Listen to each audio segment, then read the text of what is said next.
Good morning and welcome. This is the latest of our AQR Hub webinars, and on this Mental Health Day, it's very appropriate that we should be doing something about safety. So I will pass over to Ella, who has been working very hard on this with her team for the past few months, and I think it's going to be a very, very interesting webinar. So over to you. Thanks, Luella, and welcome everybody on World Mental Health Day. I tried to do some mindfulness in preparation, so hopefully the vibe is very chill, and you know, we get to the right place with how we're presenting for you all. Just to say that this has been a bit of an ongoing project. I think some of you may have come to the check-in that we did earlier in the year where we went, safety, we know this is a thing and we need to do something about it, and we need to say something about it. And what do we need to say and what do you think? So thank you to everyone who sort of attended that and gave some initial sort of feedback to us. And what we've done with this working group, you can see, so Kirsten, Shazia, Jill, you can't see Chloe Marks, but she was also very much a big part of the working group, and hopefully we'll hear from her a bit later. But we kind of move forward with the initial kind of suggestions that we heard from you, and also based on our own thoughts and experiences. And we have now produced a guidance document, which AQR members will receive, I think, after the webinar today. Unfortunately, non-members won't be able to access it immediately, but it will be on the website in due course. It takes a while. Hopefully you can bear with us while that is done in the background. Not much more for me to say right now. What I'm going to do to begin is share a short video. I say a short video, it could have been a bit shorter, but you know, it is what it is. We will roll with it. But an amazing video. Thank you to Alice at Box Clever and Lucy for pulling together the edit for me, and for the contributors in the video. After that, we'll come back and we'll have a bit of a panel discussion, just framing some of the issues that we grappled with while pulling together this safety guidance.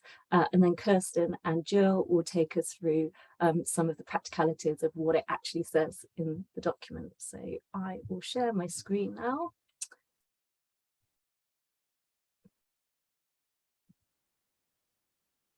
Wait a second, I'm going to unshare my screen because I don't know that I actually pressed optimizing for sound on video, which would be a great shame if you couldn't hear anything. So 1 second, everybody. Thank you for bearing with me.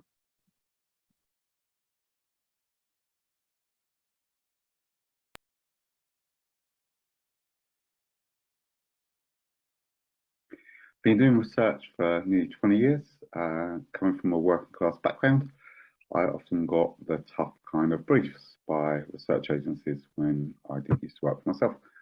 So I would be sent to some of the roughest states around the country and speaking to very difficult and tough audiences, ranging from kind of prisoners to drug dealers to kind of children who've been kind of sexually abused. A number of times where I've faced microaggressions or actually had my safety quite heavily endangered. Another time I was on an estate and got attacked by a dog. Big kind of Rottweiler jumped up and just missed me. But probably actually the worst one was kind of I wouldn't even call it microaggressions. It was just very kind of overt, where I did some kind of mapping. And we were doing imagery mapping, and every time I was doing it, the group was saying, oh, it's crippled, it's kind of disabled, knowing that it which had nothing to do with the kind of pull-out, but knowing that I'd be kind of offended by it. And it was very, very kind of hurtful and very, very kind of difficult kind of group. I think there's sometimes not enough protection and not enough thought about the safety of kind of researchers, and that's both obviously females, but also I think males as well, because sometimes we are in really, really kind of difficult positions, and I think sometimes we're thrown into the front end with very, very little consideration about the consequences or the situations that kind of may occur. I want to just tell a very brief story about a number of years ago when I was in my sort of early 30s, and I was doing 2 focus groups in an evening for Millwall Football Club fans about the debenture issue for their new club and their new stadium. I was in a tower block where these groups took place. I was a working in a friend of a friend of a friend of the recruiters. I didn't know the place. I had realized as soon as I was there that it was a bit foolish. I had not told anyone where I was going, or what time I was due back. So the second group arrived. The guys were clearly quite pissed. They'd already been to the pub, and they were very much off the stimulus material in terms of they didn't like it so much, so they were a little bit angry about what was being proposed.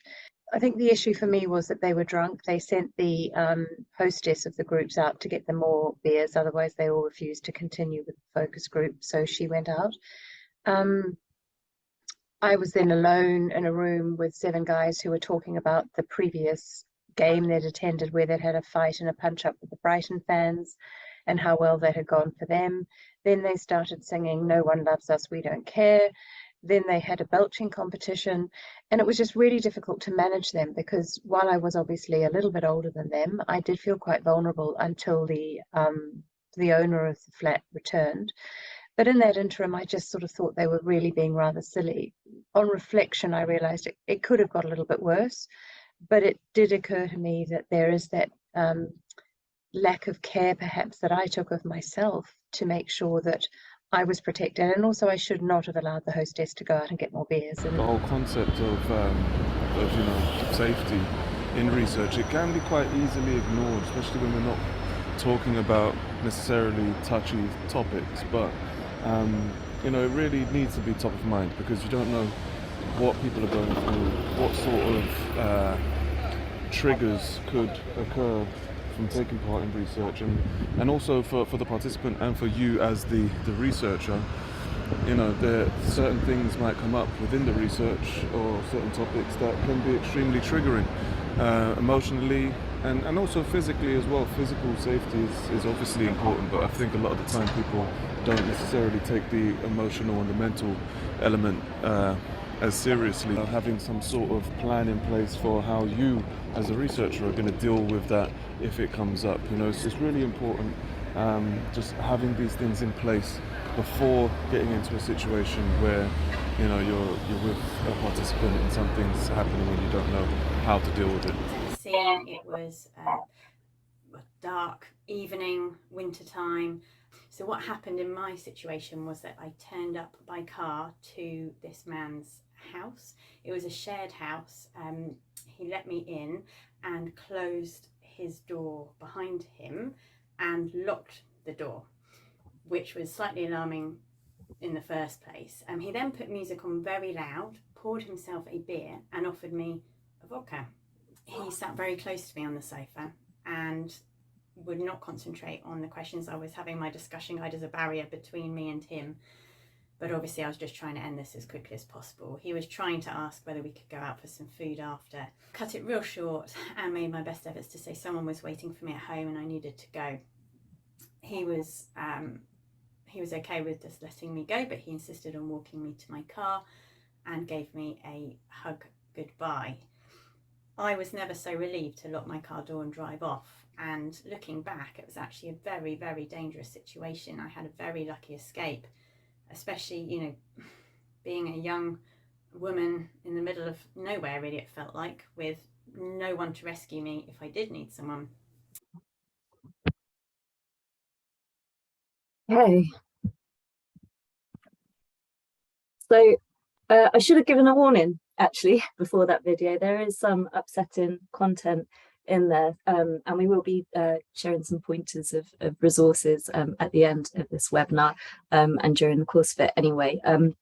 But I thought it was useful to sort of set the scene there and just hear firsthand some of the experiences that researchers and others in the industry just have in terms of reflection on safety and well-being, both physical and mental, being World Mental Health Day.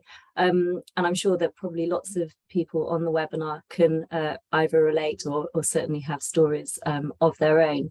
So for the next 10 minutes, we're just going to have a bit of a chat with the panel about the various issues that we kind of grappled with when pulling together these guidance, and there were many, but I think we'll start with that point on physical versus mental well-being, and the kind of conversations that we had, and debates, I suppose, about how we could really kind of tackle that within the guidance. And I think Jill, you had we're going to start with this topic. Yeah, of course, thank you. So I guess as the video sort of showed so well, we are used to thinking about fieldwork safety in physical terms, which is so important. But especially on World Mental Health Day, we did just want to sort of, as we said, highlight the crossover. And so we were thinking a lot about, okay, well, how can we keep people safe as possible? But how can we also help them to feel as safe as possible? Because if we can do that, then we are doing much better, I suppose. So, you know, someone could go out and actually be completely safe. You know, do they feel supported, and do they feel completely safe? And so, you know, a lot of what we were talking about was making sure we're talking about it, essentially.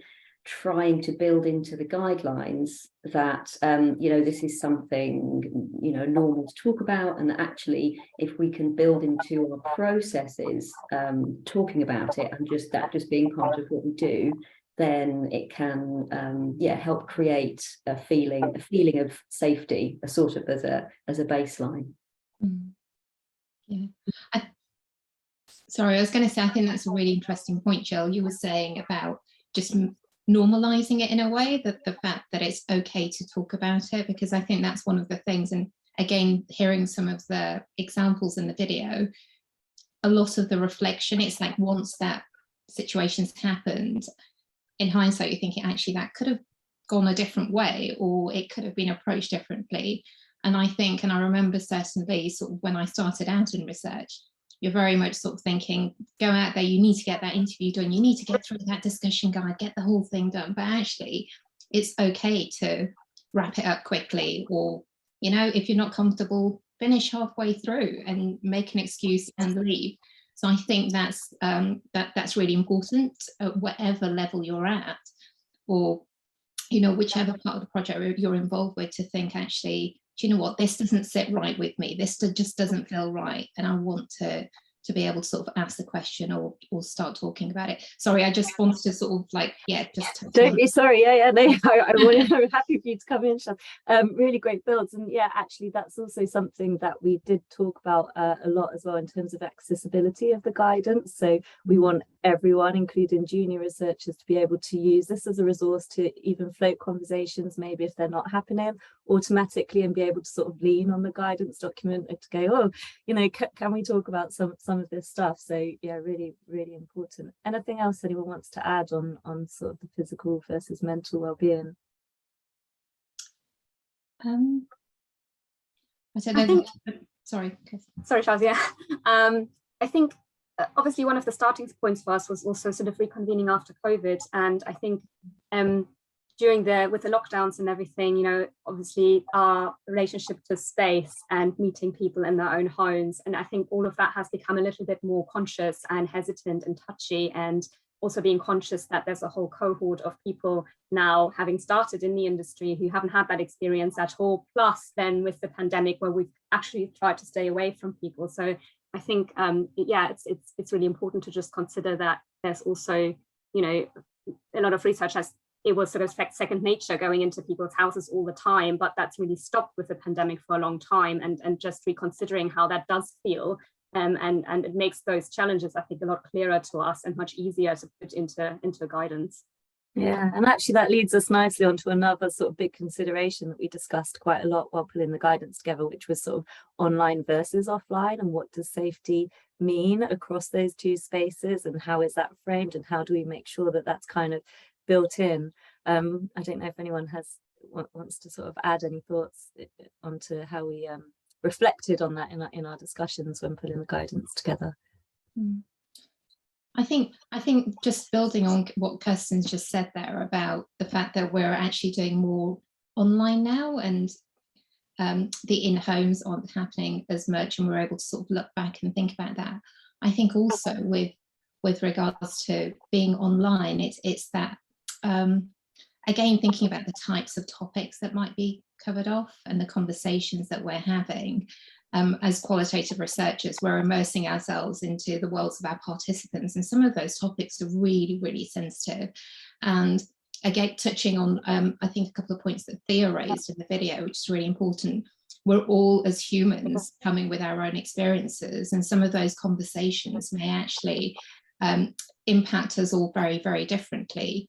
And when we're out physically doing fieldwork, you always have that train journey home, or that, you know, drive home to be able to switch off, listen to music, listen to a podcast. But when you're actually doing online research, it's again allowing yourself those spaces and setting up things to sort of think, okay, from doing something or having a conversation online, you know, how do you allow yourself that sort of kindness and space and you know, consideration before you go back into, I don't know, into the kitchen and stick the kettle on, or, you know, go in the other room and start having conversation with your family. So it's just doing some of those things. And again, I think Monique touched on that, in that, you know, it's just really making sure that we take care of ourselves as well, and just building some of those things into the work that we're doing. Yeah, and I think when we discussed it, and I certainly have a tendency to go, oh, it's, you know, it's online, it's fine, you know, it's sort of, you can easily sort of brush it aside a bit more. But even things like where you are in your house, where a participant is, you know, I have had some interesting occasions where participants, you know, think it's okay to be in bed or having an interview. You know, how comfortable is that? What does that mean in terms of your safety and how safe you feel, even though there's physical distance there? Jill, are you going to say something? Oh, I was just going to, yeah, I mean, excellent, Shazza, exactly as you were both saying. I think we forget maybe that you don't have to be sitting in the same room as someone physically to sort of be affected by the encounter. And I think also we were just considering that actually it's not just those interviews where you're talking to a vulnerable respondent, or you're talking about a sensitive topic. Perhaps you're sitting in your kitchen talking to, you know, a financial director about their tax policy, and actually they end up being quite aggressive or quite belittling, or you know, that the interview brings up something completely unexpected for them. And I suppose it's just making sure that we take care of our junior researchers in those circumstances as well, when, you know, you're just sitting in your kitchen doing a quote unquote standard interview. So how do we put checks in place to look after people in case something does go a bit awry in those cases as well? Yeah. I'm conscious of time. We could talk about a lot of this all day, but there are a couple more things that we did want to just quickly mention, not even quickly, we wanted to mention. And one of them was also, we talked a lot about making sure that we build in differences around psychological and physical safety and well-being based on the personal characteristics of researchers, and how that might mean different things for different people, depending on their personal characteristics. And so we tried to really bake that into the guidance. And I don't know, does anyone want to take input their thoughts on that respect? I think that's a really interesting point, sort of coming back to, you know, sometimes things are almost invisible, you know, particularly with virtual fieldwork, in terms of checking in or voicing, you know, a challenge that you have with something, and really something that maybe we haven't put as much thought to in the past. And I think, you know, we've been much more conscious within COVID, after COVID, of mental health, and that people have different triggers and different experiences, and coming from different backgrounds and yeah, different nationalities even, you know, and I think there are so many, because interviews can be so personal, fieldwork can be so personal, there are so many nuances that that can affect somebody, even if they might not even be expecting it, right? And I think just sense checking, not just with sensitive topics, but with any type of topic, almost doing a risk assessment or something, and just sense checking that, you know, everyone's definitely comfortable working on something, giving people permission to even think about that could be the case, or what could happen during field work, and just, yeah, giving that permission to say something, or to even allow themselves, you know, to feel uncomfortable. Because I think that's something that maybe sometimes we just haven't really thought about, even ourselves, when we were doing field work before COVID.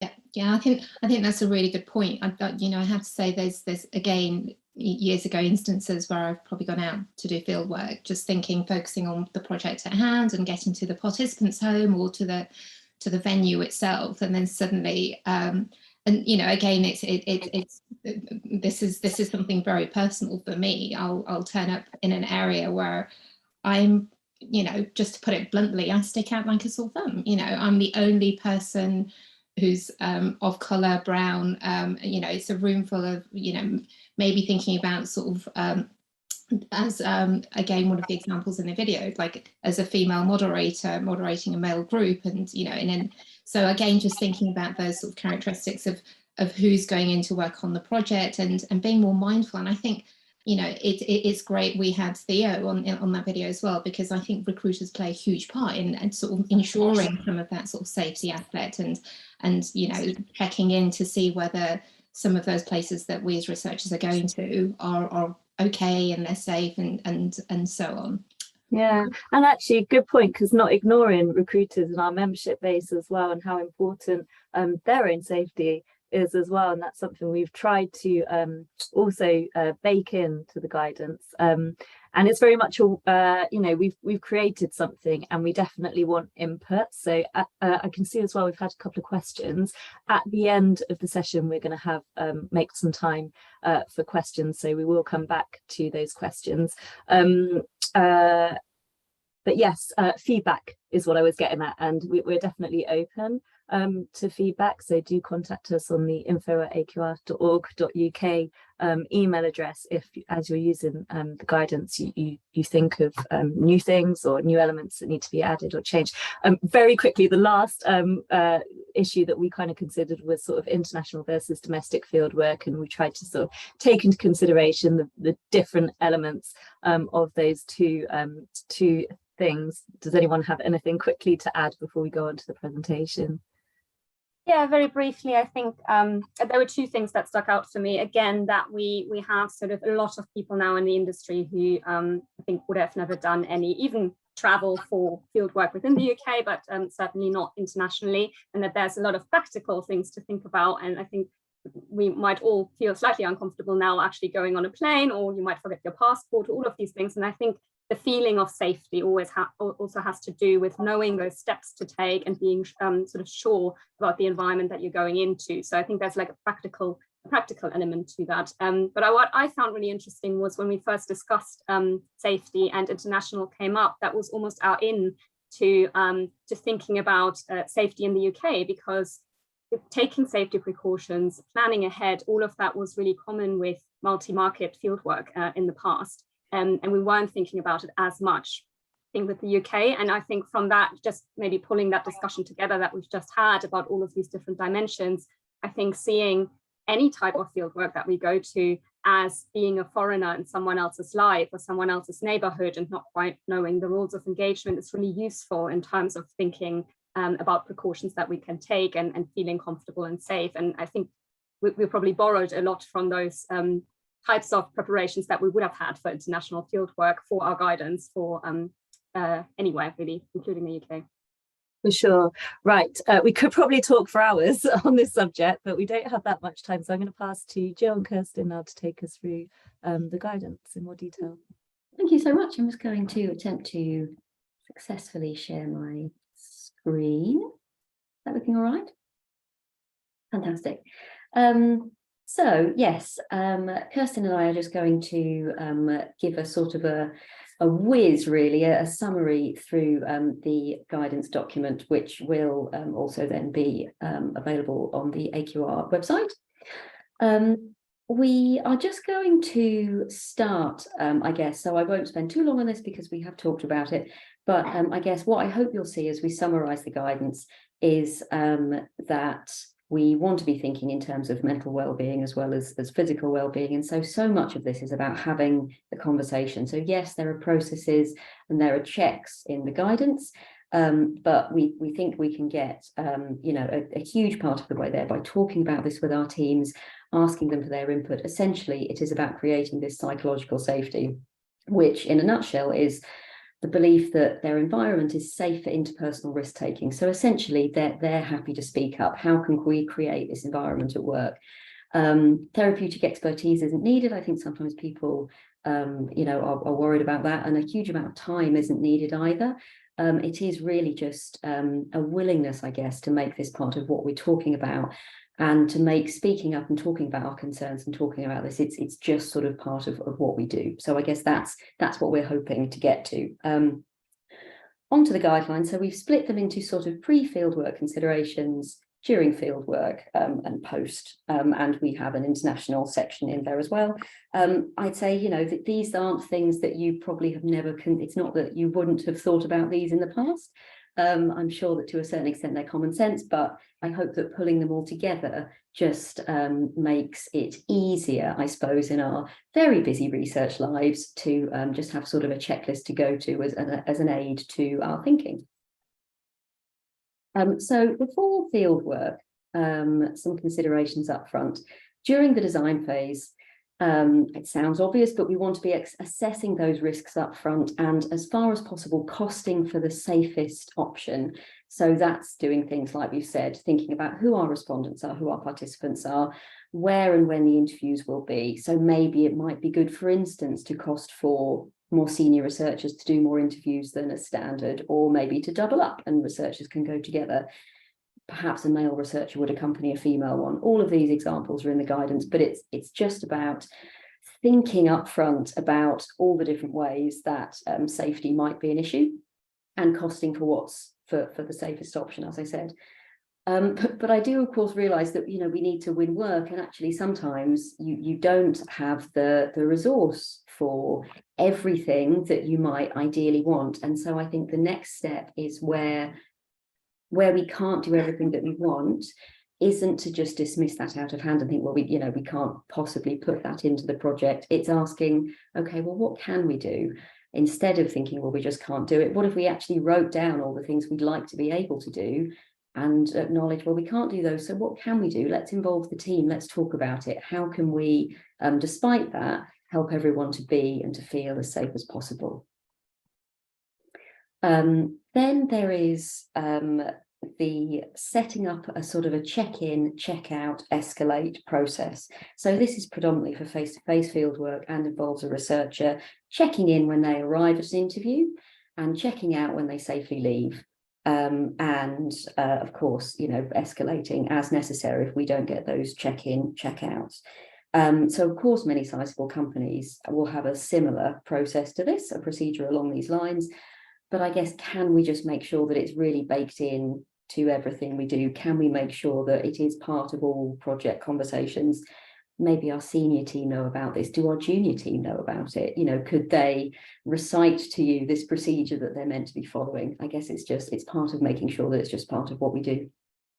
And looking also at what we've called a kind of a sensible prep checklist. And this might look different for different organizations and the sorts of different research that you do, but it's essentially having a checklist in a central location that everyone can refer to, which could have guidelines for online and also face-to-face fieldwork. So for instance, face-to-face examples might be things like, make sure your phone is fully charged before you go. Perhaps, make sure you also have hard copies, paper copies of where you're meant to be going, of maps, of everyone's phone numbers, because if you drop your phone or something happens to it, do we have a backup? Even things like, taking a bottle of water along so that you can legitimately refuse a cup of tea if you're not comfortable taking that from a participant. So just organizations can build up their own sensible prep checklists with their teams, and just make sure that there's something that everyone can refer to before they crack on with their fieldwork. Further considerations, I guess, before fieldwork, it sort of comes down to communicating, really, to talking to your team about these particular things. So listening to their gut. In those videos, we heard about researchers who something just didn't feel right, and we need to give our teams permission up front before fieldwork to say, look, if something doesn't feel right, then you leave, you don't finish the interview. However badly fieldwork is going, there will be no repercussions, and professionally it's absolutely fine. Listen to your gut. Explaining to your team that they can spend money to be safe, either to be safe or to become safe or to stay safe. The obvious example is taking a cab, say, instead of trying to wait for a bus. Talking to your team as well up front about post-interview check-ins. So a suggestion is that we actually say to them that we expect a quick post-interview check-in. So this is even, for a virtual interview. There's, as we said, a danger that sort of virtual interviews go under the radar a little bit. So, we could be doing a very standard interview, that isn't a particularly sensitive audience, and it just doesn't go right. So if we can let our team know that we expect just a line or two, did the interview, this is how it went, this is how I'm feeling. And it means that it's just another checkpoint, it's another safety net for particularly junior researchers, but for all researchers, just to check in with each other.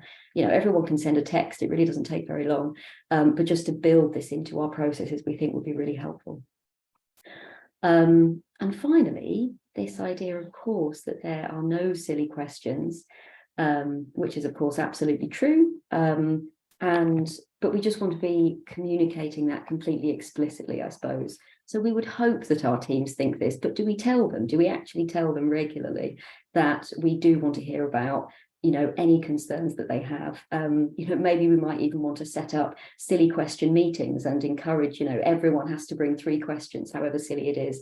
There's lots of little sort of, techniques that we can use to make people feel really comfortable bringing, any concerns or any questions, whoever they are. So that was a bit of a whistle stop through pre-fieldwork considerations. I'm going to hand over to Kirsten, who'll talk about international, and then looking at sort of during and post. And Kirsten, if you just give me a nod when I should move the deck forward for you as we go.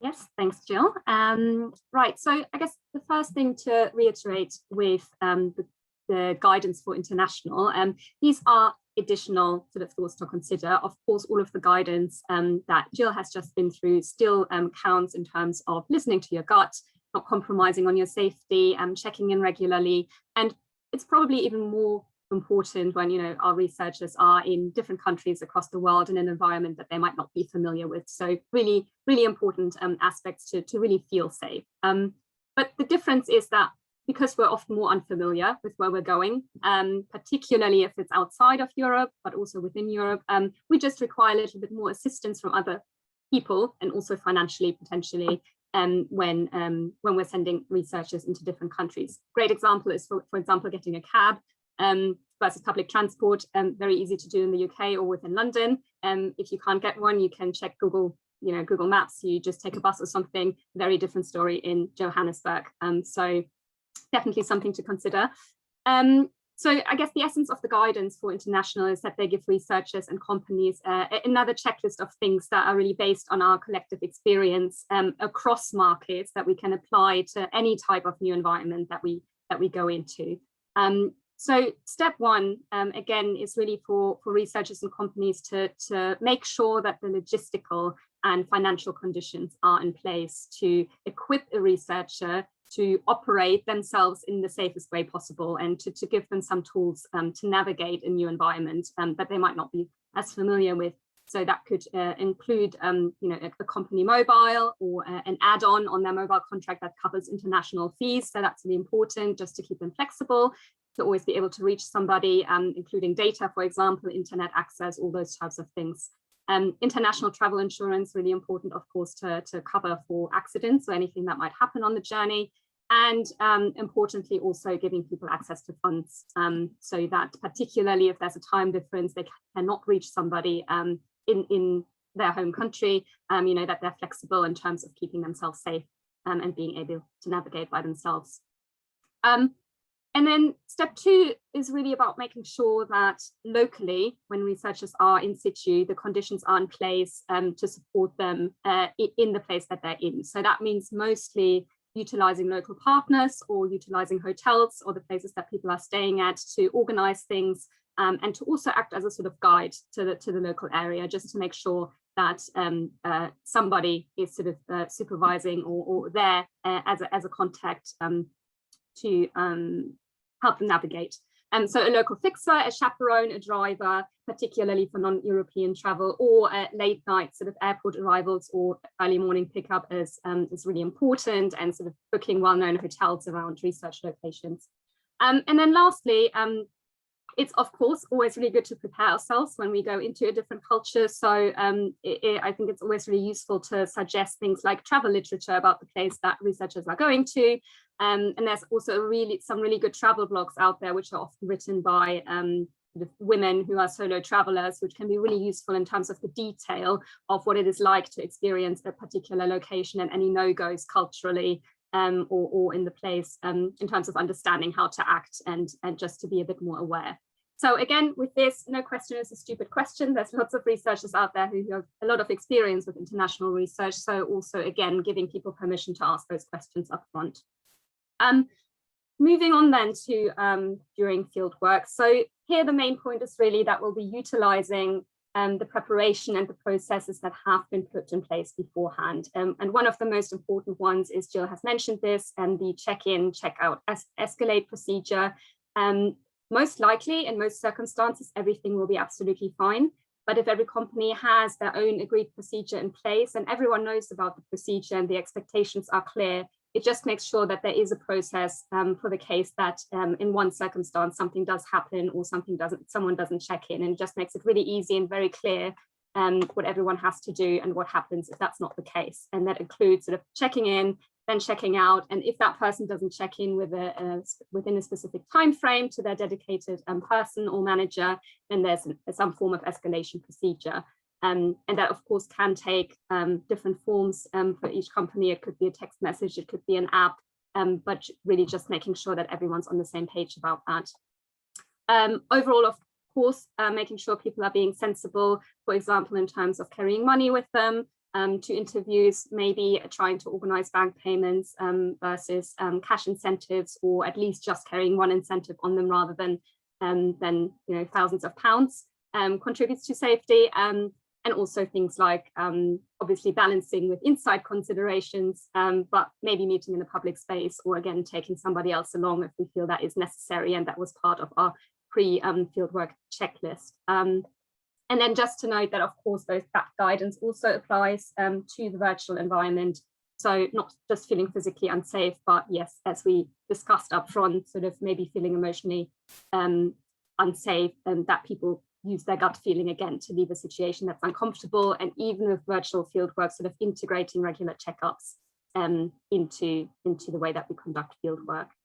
Okay, and then just moving to post-field work. So we're at the end of the field work, and I think especially given how busy everyone always is, it can then become quite easy to get stuck into delivery, writing a report and maybe forgetting all about the fieldwork period. But we thought it was really important to include a process after a project to have a check-in and assess and sort of review how the process is working, and also really have quite a casual atmosphere that encourages people to share. So really making sure that every researcher gets to voice their experience and what they feel could be improved, how they felt, and if anything needs to be changed in the future. And then, of course, lastly, in the case that somebody actually felt quite unsafe or is emotionally impacted either by a participant experience or by the research topic, I think we're recommending for companies to offer also some form of well-being or emotional support. And again, that's both for physical and mental well-being. And we've provided a number of links at the end of this deck for people to check out some sources that could give them some ideas to include in their own guidance document on the way that they're constructing their processes. But yes, essentially with it's all about making people feel safe, making sure there's that the expectations and processes are in place for people to feel like they can openly share if there is a concern. Okay.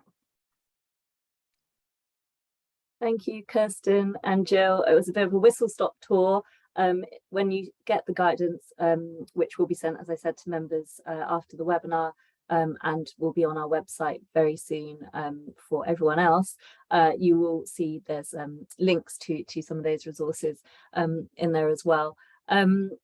So we have about 6 minutes left for any questions. We have one in our Q&A. Chloe was going to facilitate this for us, but I think we've had a bit of a problem with links on Zoom. So technology was not on our side, so apologies, Chloe. So I'll just take the first question and hand it to the panel to discuss. So do you have any advice on how to get senior leaders to understand the importance of psychological safety? A colleague and I have done a lot of research interviewing survivors of domestic abuse and obviously heard some difficult things, but this is often not considered by leaders in our organisation when doing this type of research. Yeah, I mean, it's a tricky one. I don't think there's one answer. I don't think there's a magic bullet that will, you know, make you know, the people in you know, our organizations, oh, you know, get it immediately, but I do think it's about, it's a bit of a cop-out, but it's about keeping talking about it, I guess, and it's about being willing to go back and explain again, and I suppose not, you know, be disheartened if, I guess, you don't get the response you would like initially. It is tough, especially if they're, you know, senior people for sure. I wonder whether it's about, you know, casting the net a bit wider, because I suppose a senior team is quite a broad team, and hopefully there will be some people in there who, you know, might advocate for this sort of thing, or might have, you know, an interest there. So yeah, I would say don't give up, and you know, go maybe cast the net a little bit wider, and you know, there's a lot of information out there now, I suppose, on how important this stuff is, and so I guess maybe presenting them with, you know, a bit more evidence. That's a bit of a to build on that, I would say take the safety guidance to them. This feels like a kind of prime opportunity. Have you seen what the AQR are doing? And there's quite a lot on psychological safety, and it made me think of the projects we've been doing when talking to survivors of domestic abuse. Could be a good starting point. I'm going to move us on because we have 3 minutes left to answer some more questions. So the next one is, from a fieldwork agency perspective, what extra steps can we take to help moderators feel safe at the point of recruitment and fieldwork? Shall I? So I think, you know, great example, and I think we mentioned it earlier on, recruiters are a key part of, you know, actually helping us achieve our projects. And I think it's just things like, and there are references in the guidance around this as well, but if at recruitment phase there is some sort of interview, or, you know, a little bit more depth that's being explored in terms of who are the participants, what they're like, and especially when we're going in home, if, you know, people can have a face-to-face conversation with them, or if that's a quick conversation online. So just trying to understand a little bit more about where a researcher is actually going, and having an understanding about the local area as well. I mean, you know, just a logistical thing when interviews are set up, just thinking about, and we do it already, thinking about how long it takes to get from A to B. And it's just actually sort of factoring in a little bit more into that sort of planning, where you're doing a little bit more around understanding the type of participant, or the house, or person that we'll actually be interviewing. So if there are elements like that, and just checking in post interview just to say, how did it go? And, you know, I think recruiters are brilliant. That happens already, but it's just sort of, you know, keeping it consistent and doing more of that. Yeah, exactly. So I think when we were putting the guidance together, we discussed, where possible, you know, if you can do a video call just to verify who someone is prior to the researcher going, which I think you already mentioned, Shaz. And also, what was the other thing I was going to say? It's gone. It will come back to me, and when it does, I will. Maybe to just add really quickly, I'm conscious of time, but I think about, you know, getting almost like a mini briefing on where you're going to, other people, or animals that might be in the house. I think that's something that I've noticed before, that, you know, we're screening the participants, but we're not screening their home context, or who else is there, and that can sometimes be quite unexpected, or with animals, you know, somebody might be scared of dogs or be allergic, and that's an actual physical safety problem. So I think things like that are extremely useful just to get a little bit more context. Yeah, I think that's really important. Sorry, sorry, you just triggered something in my head. I went to a household when I was heavily pregnant, and it was dark and it was full of reptiles. So yeah, I think that question about pets in the home is important. Yeah. We've had a question here. How do you support junior researchers of colour to talk candidly about psychological safety in offices where they're one of the only people of colour in the agency? Great question. Really good question. It is a good question, and I think, you know, it's really interesting. And going back to Jill, what you were saying before, we need to keep talking, we need to keep having those conversations, and often there might be times where other team members or senior leadership aren't listening, but it can be emotionally draining, it can be quite challenging, because, you know, and this is the case where everyone's coming with their own experiences, but not everybody will be able to understand or recognize. So you know, what I would say for that is keep trying to sort of raise the questions, and also tap into some of the networks around as well. So use the guidance, but also, you know, there's Colour of Research, the MRS, there's lots of, so create that network where you can have some of those conversations. If it's not happening within your agency, then create that network outside of that to try and do that, because there will be instances and things where actually it wouldn't have been thought of, but it can sort of have a huge impact on you emotionally. So yeah, so try and reach out, and there are lots of resources out there. So yeah, just keep talking, but it can feel quite tough.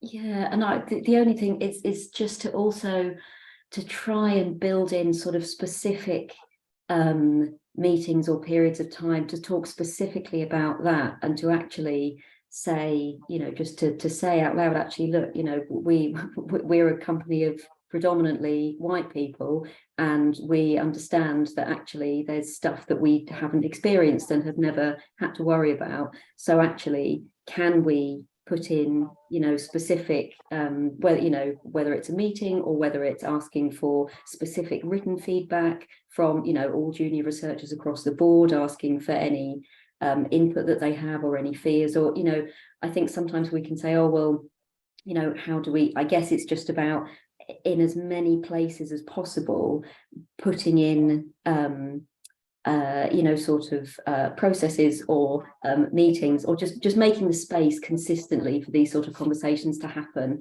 And that you might not get what you want from the first conversation, but if people feel safe, actually these will happen consistently, and that we actually really do want to know, and we will keep asking, then hopefully that will create, I suppose, more of a dialogue. But yeah, it's really, I'm not saying it's not hard, it's really hard.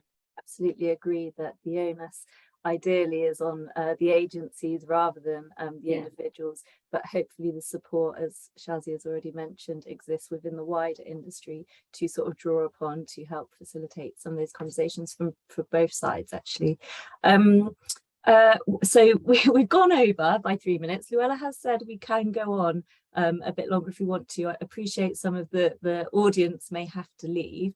There were just a couple of other questions, so I'll just use those. So someone's suggesting that I think this was for the first question around advice on how to raise psychological safety as an issue. Could they go via HR to speak to company leaders? I mean, something to consider, I suppose. Some feedback, so great advice. I'm in South Africa and we commonly use plainclothes security to drive us into certain areas. They are eyes on the ground while we're busy in a home or shop with a respondent, and great if we're unfamiliar when driving somewhere. So yeah, just re-emphasizing that idea of a chaperone and safety on the ground, and that local knowledge, which can be so crucial on international fieldwork in particular. Does anyone else on the panel have anything else to add, or any final questions from the audience? No? Oh, Luella, were you going to say something? No, I wasn't, apart from to say it's been really mind-boggling, and I don't envy you your task. Thank you. Yeah, so we tried, and I suppose that's a good note to say, you know, just emphasize once again that this is a start. This is what we're releasing. This is the start of the conversation. It's not the end.